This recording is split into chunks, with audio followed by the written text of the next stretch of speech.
টমকে তাকালো। এসার প্রশ্ন করেছে। সে একটু হেসে উত্তর দিল, হ্যাঁ, বই ছাড়া আমার দিন কাটে না।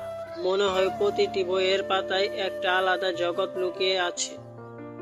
এসার তার কথা মন দিয়ে শুনল, তারপর ধীরে বলল, আমি বই পড়ি না, কাজের চাপে সময় পাই না।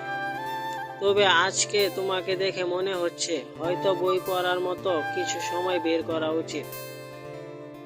টম হেসে ফেলল। দুজনের মাঝে সেই মুহূর্তে একটা অদ্ভুত বন্ধুত্ব তৈরি হলো।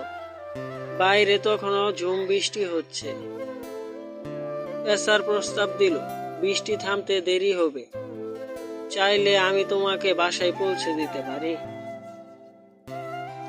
টম প্রথমে একটু দ্বিধা করলো, কিন্তু তারপর মাথা নেড়ে রাজি হলো। লাইব্রেরি থেকে বেরিয়ে তারা যখন একসাথে ছাতা ভাগাভাগি করে হাঁটছিল, তখন তাদের কাঁধে কাঁধ লেগে যাচ্ছিল। টমের মনে